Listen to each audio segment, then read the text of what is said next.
my story, but before I start, I want to just add a little bit to those numbers we talked about earlier. 2.4%. I spend all day, now that I have my own business, talking about the value of athletes for companies. So hearing these guys talk about it was awesome. We talk a lot about, when we talk about our stories, and you guys got to get your stories down. That's really what getting a job is all about, is telling your story. You guys have resiliency, right? If you've played sports your entire life, you've been cut, you've been injured, you've lost games, and you came back the next day, you went to the gym with the same vigor and conviction you did the day before. Not a lot of people are like that. A lot of people give up. Athletes don't, right? You're competitive. Everybody loves to win, but the guys in this room, and I can tell when I watch you play on Saturday, hate to lose. And you guys have that as athletes, right? Coachability. Gary talked about it, Dominic talked about it, Travis. They didn't know anything when they first started their jobs. You guys aren't going to know anything. No matter what, if you get into finance, real estate, technology, pharmaceutical, you're not going to know anything, but you guys are coachable. You had to be to get to this level, so that's part of who you are. It's in your bones, right? Growth mindset is a huge asset that athletes have. Most people, when they're bad at something, don't work on it because it's uncomfortable to work on it. You guys have spent your entire lives turning weaknesses into strengths. My father was a high school hockey coach 15 minutes down the road for 30 years. He's in the Massachusetts Hall of Fame. When he came home from work every night, he'd ask me and my brothers, how many pucks did you shoot today? And one of my brothers played in the NHL, represented the U.S. in the Olympics, so whatever he was doing was right. And I would say I shot 500 slap shots today, Dad. And that was pretty much the only thing I was good at. And my dad he'd yell at me. He'd be like, why didn't you take any backhands? Because I was horrible at backhands. I didn't want to sit and be bad at something. But he taught me that lesson, that in order to be great, everything's got to be great. You got to work on your weaknesses. So those are all the things that athletes can talk about as part of your story. But the last year and a half, I've been really trying to think about what makes athletes so great in the working world. And I came up with 3 Ps, because like I said, I'm not that smart. Shout out to my fellow sociology majors. Minor in art history and sign language. And I graduated in 2008 during that economic downturn that Travis talked about. I wasn't exactly fighting off job offers back then as a soc major. But there's 3 things that I think athletes bring to the table that you guys need to start thinking about how you're going to apply this to what's next. The first P is passion, right? Passion for excellence is what I call it, right? I promise you, and I can speak very, very personally about this, when I graduated in 2008, I didn't own a computer. I used to write my papers in the computer lab in the library, and I've been selling complex technology solutions to the largest companies in the world for 15 years, and I have a passion for it because I have a passion for excellence. And you guys have a passion for excellence for football today. What does that mean? It means you want to get really good at the fundamental skills that make you great football players. Coming off the line, right? Knowing your coverage, knowing what the defense is going to run on third down, right? So you understand the fundamental skills and you want to be really great at them. You want to be really great at the process, right? Understanding the playbook, what to run when, where to be, where the rest of your teammates are on the field at all times, right? And then the third thing with a passion for excellence is the environment, understanding your opponent. When you get into the industries that these guys talk about, you're going to understand the environment. You're going to understand what the real estate market is doing, what the interest rate is, and what that means for your business, right? What's the FDA doing, right? Travis in the pharmaceutical and biotech business needs to understand that, right? And you guys just need to apply that passion for excellence that you have to football to whatever you're doing next. Doesn't matter, okay? The second thing that I think of when I think of athletes is practice. And it's practice with intention, which is very different, right? Your entire life, you guys have been spending practicing with intention. So when I think about that, right, you're practicing those things we just talked about, the skills, the process, the environment. You're constantly getting better at it. You become a student of the game, right? I don't know what the football equivalent is of this, but I grew up, me and my brothers wore out this VHS tape by Wayne Gretzky. It was like the basics of hockey. We watched it like probably 11,000 times each, literally. And now that when I went to work in tech, I started listening to technology podcasts, reading technology books, reading leadership books. You guys are doing that with football now. All you need to do is take that, practice with intention, and apply it to whatever's next, okay? And get to know those environments. And then the other thing you guys have with practice with intention is repetition, right? As my dad used to say, perfect practice makes perfect, not practice makes perfect. So you do that practice with your peers and with your leaders, with your coaches. When you get into the working world, if you take passion for excellence and you take practice with intention and you apply it to real estate, finance, pharmaceutical, technology, legal, and you do those two things, you're gonna be excellent. You're gonna be elite, just like you are now. You're gonna be part of that 2.4%, right? The last piece is I call it pursuit of goals, right? A lot of people float through life. They look for a job, they're happy in their job, they wait for their next, 2% raise that they get every single year, but not athletes. Athletes set goals and they work towards those goals. And they want to continue to get better every single day, right? That pursuit of goals with teammates too, by the way, right? Because very few companies do you just work by yourself in a silo. You have to learn how to work with people that are different than you, from different backgrounds. You're gonna have to, not Coach Chesney, but we've all had coaches that we hated, right, in our career. And we've had teammates that we didn't like, but we made it work. We got along because we were pursuing the same goals, right? This guy's pointing to you, by the way. And we pursue goals with a clock. You got 4 years, a little different now with the NCAA rules and COVID, but for the most part, you got 4 years to achieve your goals. You got 4 quarters. In hockey, you got 3 periods. You got 60 minutes, maybe overtime. But there's a clock, right? In the business world, it's the same thing, right? You don't have 20 years to get to your goals. You want to set goals 1 quarter at a time, 1 week at a time, 1 month at a time. So if you take the 3 Ps that I know with 100% certainty that every person has in this room, and you apply it to whatever you want to do, right? Passion for excellence, practice with intention, and pursuit of goals, and you take that and you apply it to whatever, you're going to be in that elite 2.4%. We have a saying at my company, because what my company does is we take former athletes, we get them jobs, and I'll give you a little more color, but we say OA to the 5th power. Once an athlete, always an athlete, right? This is who you are. This is who you should be for the rest of your life. Bring that athletic mindset to everything, and you will be successful. That is a promise, okay? So my story, right? Graduated 2008, worst recession in 80 years. No idea what I wanted to do. I didn't, anybody who knows hockey players in this room, we all think we're going to be in the NHL, right? So I was shocked when the Bruins didn't call me. I think they just lost my number. They mixed up my brother's number with mine.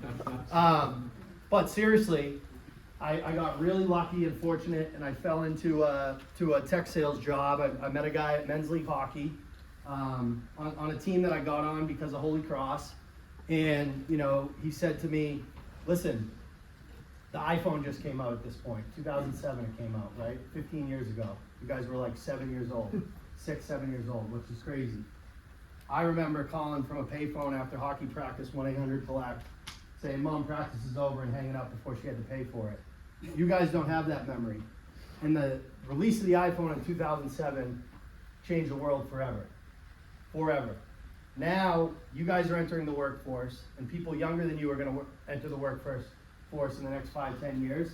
And you guys have a much different expectation of the companies that you buy stuff from and the companies you're going to work for.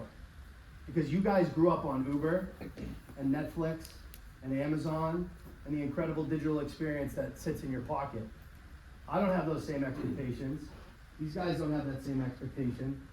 But now technology is radically important for every single industry, including the construction industry, including the healthcare industry, the pharmaceutical industry, manufacturing. It doesn't matter what industry you're in, software is going to change the way your industry works. Whether you want to admit it or not, It's gonna be different in 10 years. And unfortunately, for sociology majors that minor in art history and sign language, as much as they need the developers and the engineers to build the software, they need guys like us with passion for excellence, practice with intention, and pursuit of goals to sell it. And that's what I do now. So like I said, I was part of a very fortunate part of a company. I was the 12th employee. We're less than $1 million. In 7 years, we went from $1 million to $200 million. I was a VP of sales. My entire job was to hire, train, and retain great sales talent. And I always looked for athletes. I didn't want, I think Travis, you said it, right? The 4.0 kid from Bentley that sat in the library for 4 years. That's what my recruiters would bring me, and I would say, I don't want that kid. Give me the 2.9 kid that played football all day, because I know what they put into their 4 years there. I know that they have all those 5 intangible characteristics we talked about, right? So we built the company to $200 million. IBM bought us for $2 billion. The reason that I'm really proud, it's not as big of the numbers as Dominic talked about, but the reason I'm really proud of that $2 billion number is because IBM has 300,000 employees. They spend $6 billion a year on research and development. That's more than the United States spends on cancer research. And we built a company with, at the time, 12 of us, less than $150 million raised. We built a big enough company that we built it to the point that they had to buy us. They couldn't build it themselves. And that's something I'm really proud of. And it was like an MBA. It was like I got paid to get an MBA, being part of that, building that company. After that, I became a chief revenue officer. So one of the things, it's just like coaching or playing. When you're part of winning teams, other teams want you, right? Look at Bill Belichick's coaching tree, right? That's how it works in every industry, but especially in the tech industry. So a bunch of the sales leaders that were at my company got plucked out by venture capital firms. We all became VPs of sales and chief revenue officers at other startups.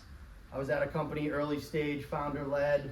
I helped them basically go from no go-to-market to build enough of a go-to-market, a story. They raised a Series A from venture capital and brought in some kind of non-founder people, executives to run the business.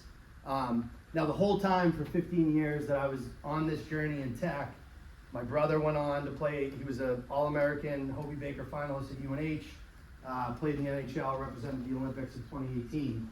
My other brother played at UMass Lowell, went on to play professionally, and my father now coaches junior hockey down the street for the Junior Bruins, #1 team in New England.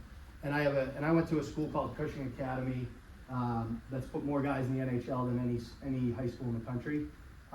So I get calls every off season for the last 15 years from my friends that know me really well, and they say the same thing. JR, you're not that smart. You've made a lot of money, and you seem to love what you do. Can you help me break into your industry? So that's how I spent my weekends and my nights, was helping hockey guys do a resume, do a LinkedIn, prep them for interviews, and then calling all my buddies that are VPs of sales and CROs and asking them, like, hey, I got a kid, he's gritty, he's coachable, he just needs some good coaching, he's gonna be a great seller. And I helped about 70 guys get into this industry for free, just, helping people out. And I realized last summer, there's an opportunity because companies pay companies for great talent. Staffing and recruiting industry is massive, multi-billion-dollar industry. So basically what I did was the next time I called a friend, he was a VP of sales at a big publicly traded company called GitLab. And I said, hey, I got a few more BDRs for you, business development reps. That's the first job you take in tech sales. He's like, send them over. And I was like, no, introduce me to HR. I talked to HR. I told them, hey, I got 40 athletes. I'm giving them some foundational skills on how to sell technology. Would you pay me if I introduced them to you? And they said, yes. So in that first week, we placed 6 athletes. We were immediately profitable. We make about 20% to 30% of the base salary of every athlete we place. We don't charge athletes any money. We don't make them sign anything. They can use our training and get a job outside of our network. Since then, that was August of last year.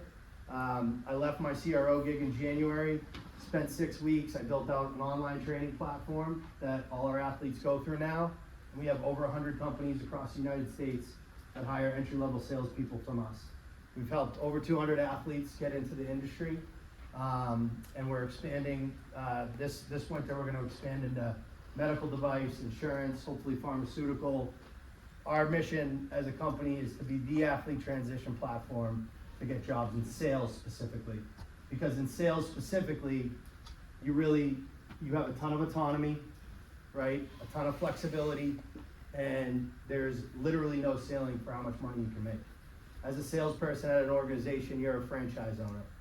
You get to represent their brand in whatever territory or segment account that they give you, and it's your job to build a business. So you are a business owner. Talk about ownership, right?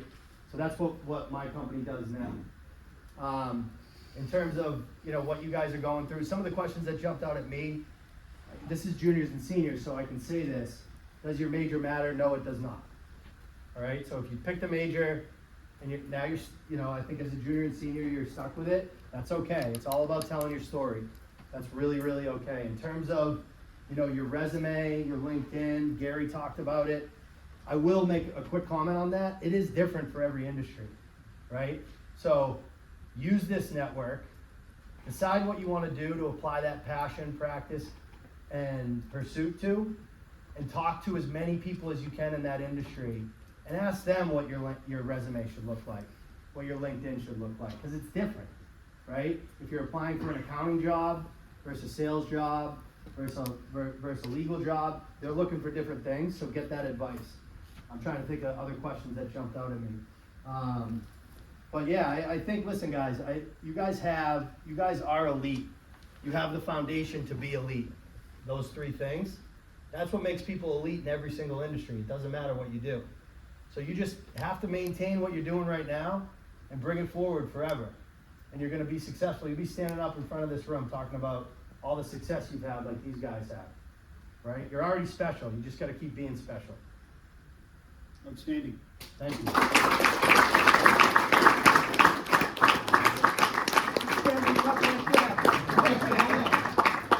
Can everyone stand up for a second? I have to do this. I'm gonna shake it out a little bit. So listen, if your birthday is on an odd day, hold your hands like this.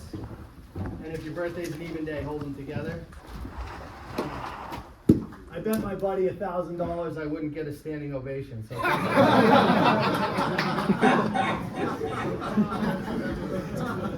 why don't we do this?